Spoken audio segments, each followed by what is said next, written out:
Ready to unlock your notary potential and boost your income? It's time to move beyond basic notarizations. In Notary, Niche Navigator by Derek Spruill, learn the most profitable specialized services. Learn to master high-demand areas like loan signings, international apostilles, and I-9 employment verifications.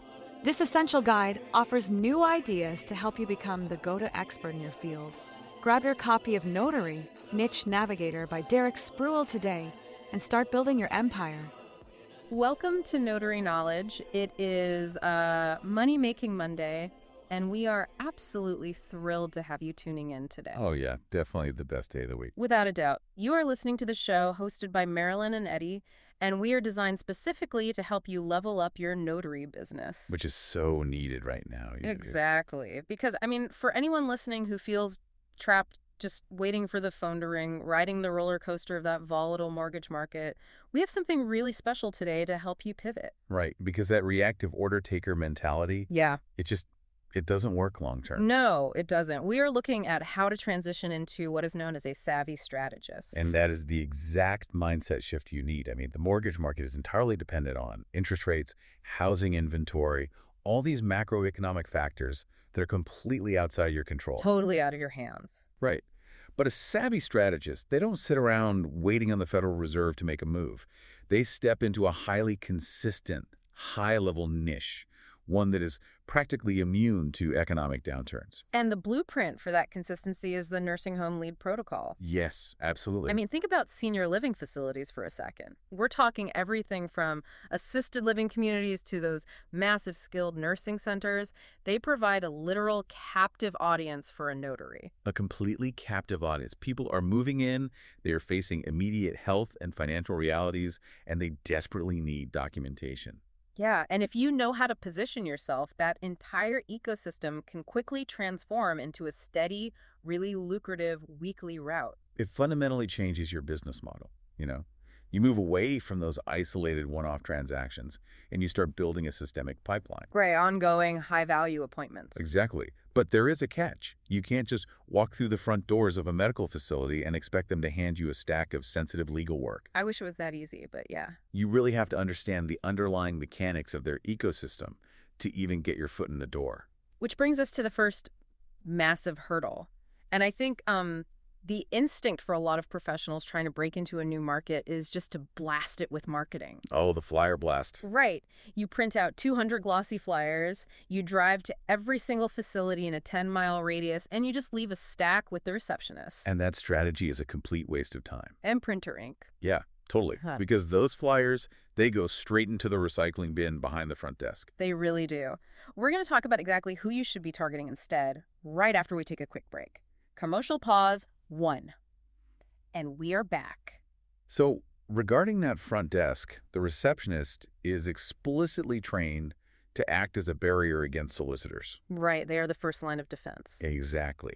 So if you want to build a weekly route, you have to completely bypass that front desk and target the specific gatekeepers who actually need your help.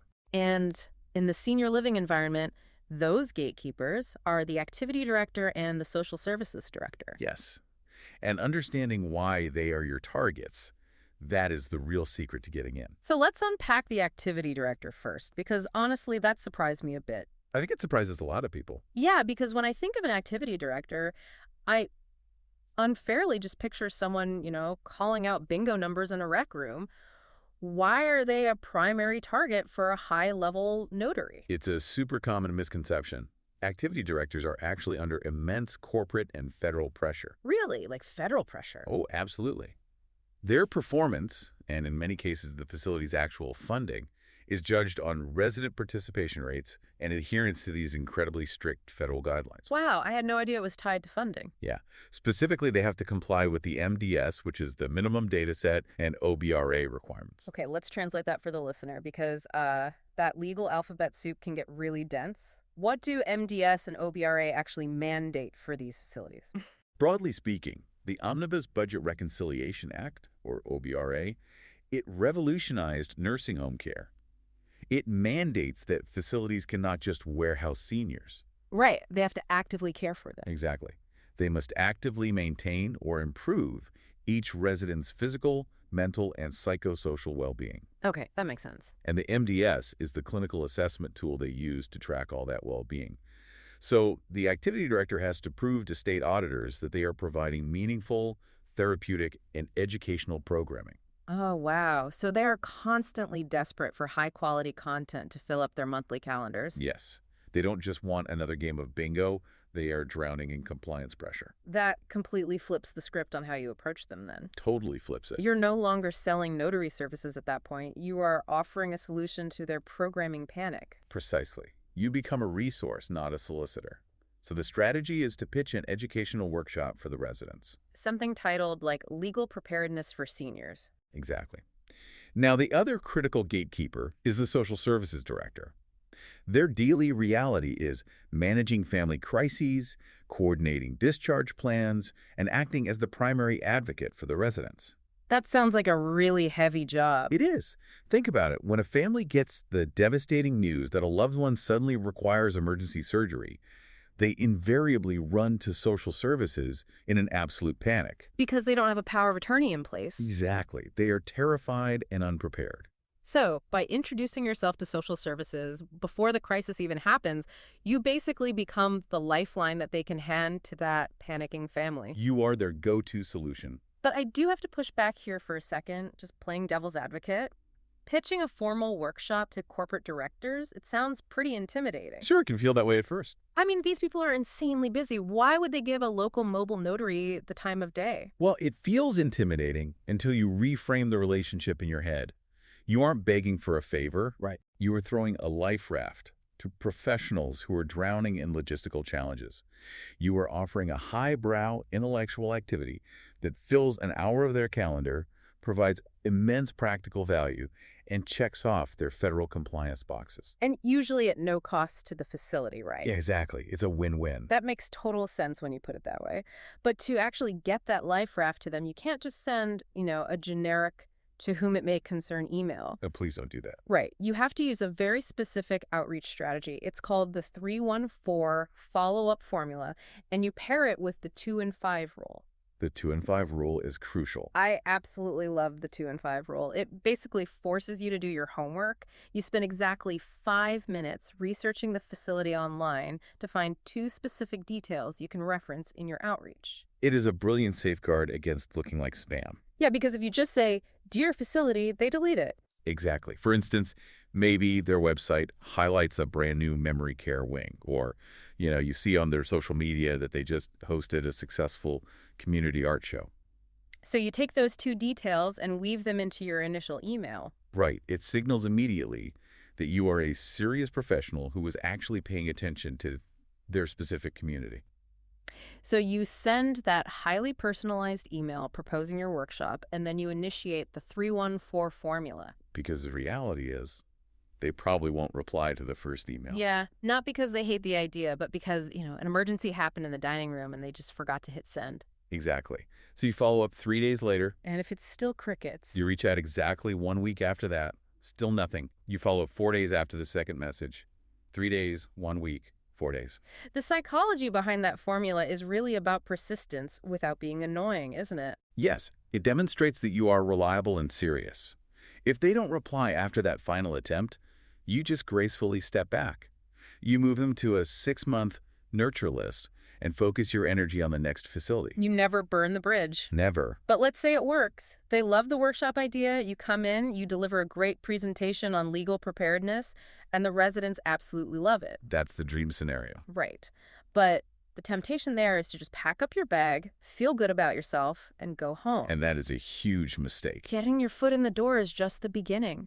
The goal is to achieve what we call pervasive visibility. Pervasive visibility, yes. You really need to embed yourself into the facility's daily rhythms so deeply that you just become the default professional they think of. This is where informal networking becomes your absolute most powerful asset.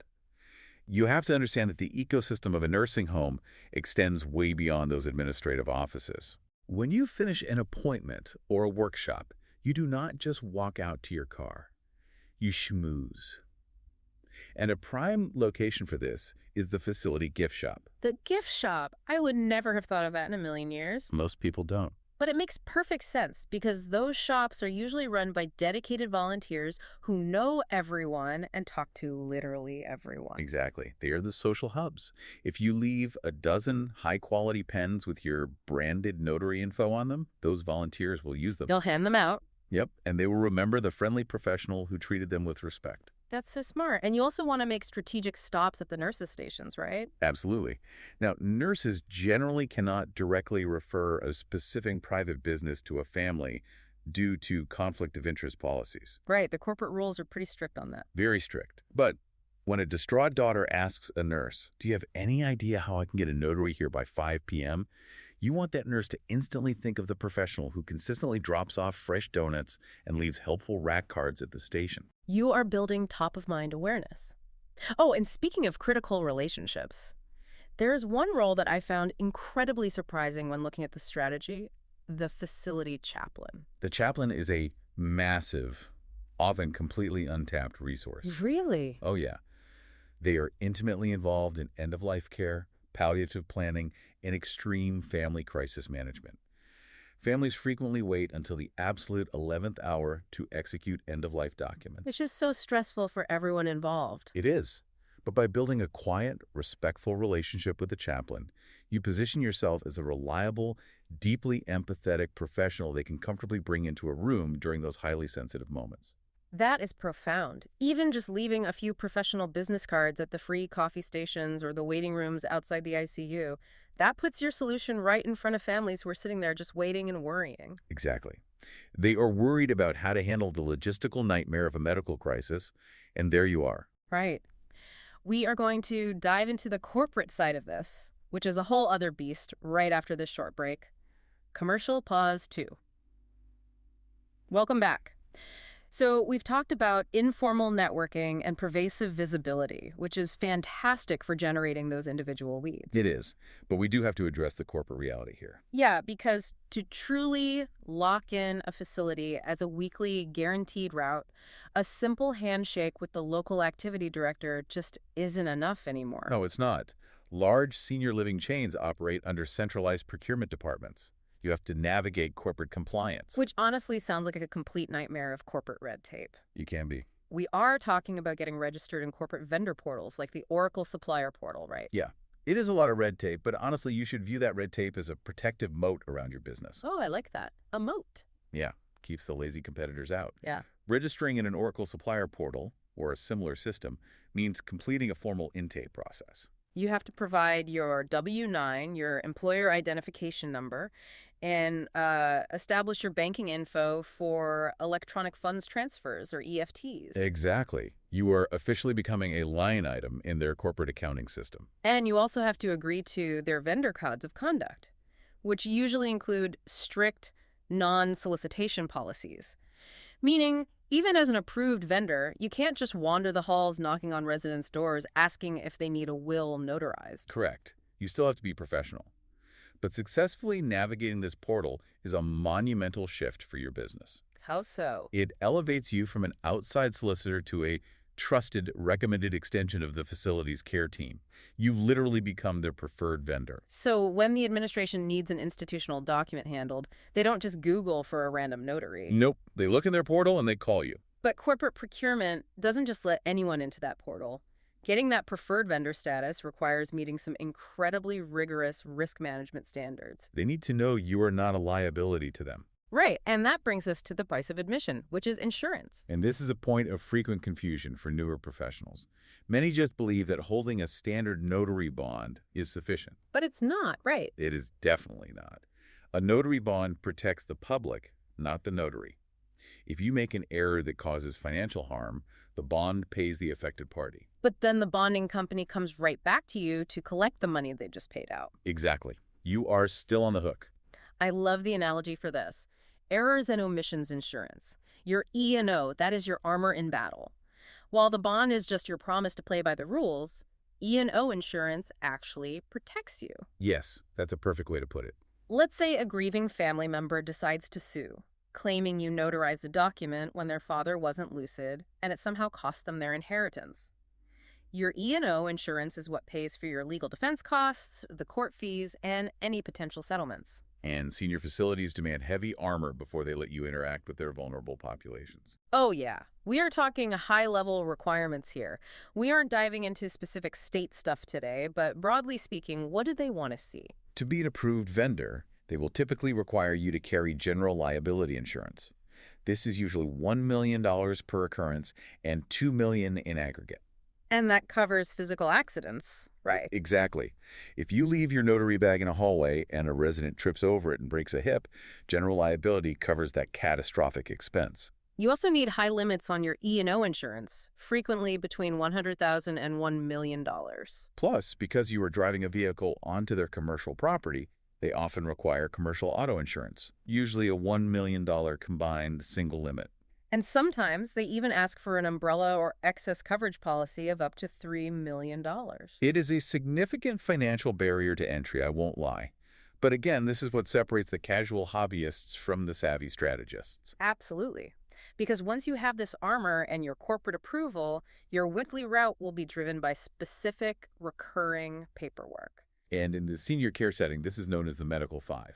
Right, because it's not like your standard one-off jobs, right? Like doing a quick I-9 verification for Ian in Illinois. Right, or handling a minor ID form for Mike in Minnesota. Exactly, or checking venue requirements for Betty in Arkansas. Those are great, but they are transactional. They are. The Medical Five are the heavy hitters. So let's walk through them because it's vital to understand the why behind these documents. First is the durable power of attorney. Yes.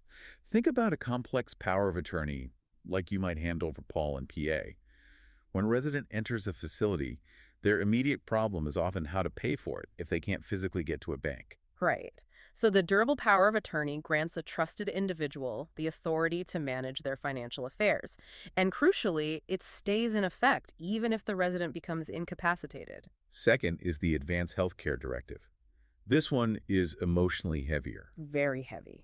It allows the resident to explicitly state their medical wishes regarding things like resuscitation or artificial life support. It also appoints a healthcare proxy to make medical decisions if the resident can no longer communicate. Executing an advanced healthcare directive feels vastly different than, say, a real estate closing. It is night and day. You are sitting at a bedside, helping someone finalize how they want their life to be handled in its final stages. It requires immense grace. It really does. Third is the living trust, which is vital for estate planning, avoiding probate, and protecting assets for the family. Fourth is the last will and testament, detailing how assets are distributed after passing. And the fifth document, which is often completely overlooked by notaries, is the resident admission forms. Why are those so important? Well, these are the actual legally binding contracts between the resident and the corporate entity. When you can jump in and help an overworked admissions director execute these efficiently and flawlessly, you solidify your immense value to the facility's bottom line. Or if you're dealing with a medallion signature guarantee scenario for Matt in Massachusetts, well, medallions are bank specific, but the point is you are handling the highest level of trust documents. Exactly. Having the insurance, understanding the portals, and knowing the Medical Five, that gives you the mechanical foundation. But the actual on-site execution is where things get really complicated.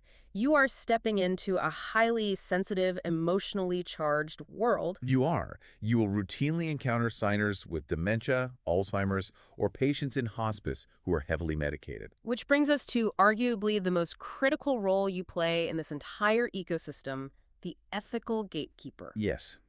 As notaries, we are not medical doctors. We cannot, and we should not, make clinical diagnoses regarding a person's mental state. No, definitely not. However, we have a strict, unyielding ethical and legal obligation.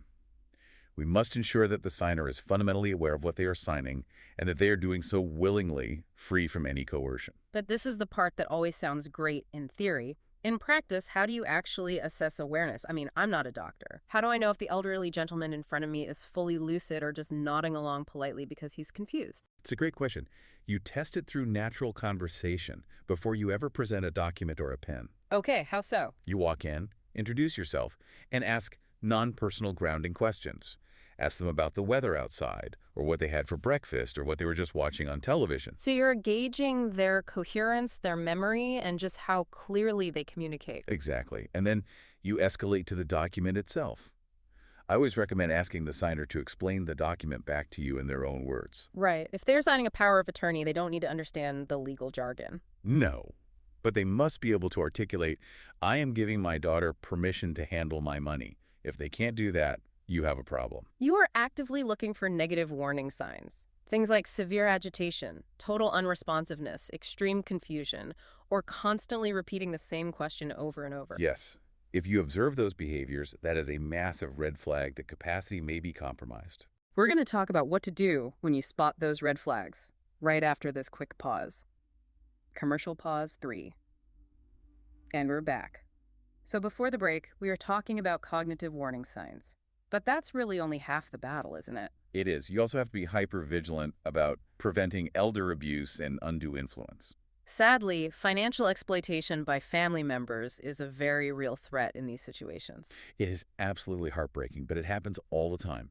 You might walk into a room and observe a child doing literally all the talking, constantly interrupting the resident, or visibly pressuring them to just sign the paper quickly so they can leave. Ugh, that's awful. So if you suspect undue influence, what do? You have the right, and really the absolute necessity, to ask the family members to step out of the room. That sounds like an incredibly tense situation. I mean, a family is stressed, they are paying you to be there, and you have to tell them to leave. You handle it with firm professionalism. You simply state, standard protocol requires me to speak with the signer privately for a few moments before we execute the documents. And once you are alone, You gently ask the resident if they understand what is happening and if they genuinely want to sign. If they express fear or say they are being forced, the notarization stops immediately. but what exactly do you say when you have to refuse a notarization? Like, how do you do that without causing a massive scene or diagnosing them in front of their family? It requires deep tact.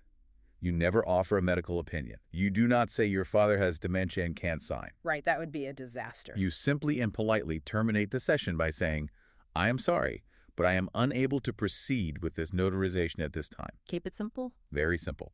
Now, if the resident is just struggling with fatigue or the temporary effects of medication, their lucidity can change. So you can offer to return at a different time of day, perhaps in the morning when they might be more alert. And crucially, you meticulously document the entire interaction. Every single detail of why you stopped, who was in the room, and what was said goes right into your notary journal. That journal is your ultimate record. It protects you from liability, it protects the facility's reputation, and most importantly, it protects the vulnerable resident. It all cycles back to being a trusted partner. When you refuse a notarization because you are safeguarding a senior's rights, the social services director takes notice of that. They absolutely do. They see that you prioritize ethics and human dignity over collecting a quick travel fee. That is the exact behavior that builds the kind of deep trust that guarantees you will be their go-to professional for years. 100%. You know, just like we discussed in our prior episodes about building unshakable business relationships, trust really is the ultimate currency. If you want to dive deeper into this and truly master the protocols we discussed today, you need to pick up the Notary Knowledge books by Derek Spruill. Oh, highly recommend them. They are absolute game changers for any savvy strategist. The strategies in those books take everything from today's analysis, and they provide a brilliant step-by-step implementation guide. They really do. Now, before we wrap up, I want to leave you with a final thought to mull over.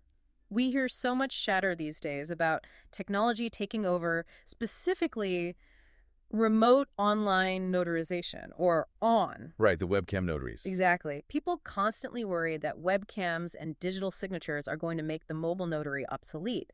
But think about the deeply human ecosystem we just explored today. It's so different. Can a webcam hold the hand of an elderly patient who is frightened in hospice? Can a digital portal look a grieving daughter in the eye and provide the warmth, patience, and human empathy that families crave during the heaviest moments of end-of-life planning? It fundamentally cannot. The human touch in this specific niche is completely irreplaceable. It really is. Technology can certainly streamline a straightforward mortgage closing, but it cannot replicate the compassion, the ethical vigilance, and the emotional intelligence required at a senior's bedside. Exactly. The savvy strategist knows that human connection is their ultimate, irreplaceable asset. We want to thank you so much for joining us for this Money-Making Monday. Please take a moment to rate the show, subscribe on your favorite platform, and share the podcast with other professionals who are ready to level up. And we want to hear from you. Email your questions to Derek@derekspruill.com. We will try to answer as soon as possible at the end of our shows. Executive producer Derek Spruill, lead writer Marylyn Lee Trotter, graphics Eddie Montes Travis, music Thomas Bynum, produced by Magnificent Works Business Solutions. Don't just be listeners of the knowledge, be doers of the knowledge. This is Notary Knowledge. Until next time.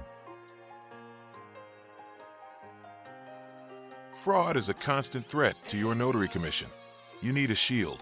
The book by Derek Spruill, Notary Fraud Shield, could provide you with some advice. Learn real-world tactics, notice red flags, and develop refusal strategies to protect your notary commission. Buy your copy of Notary Fraud Shield by Derek Spruill from any online bookstore, Amazon.com, Barnes & Noble Bookstore, booksofmillion.com, bookshop.org, Mobile Notary by DerekSpruill.com, or download from Kindle to obtain your essential notary book to help with all your notarization starting today.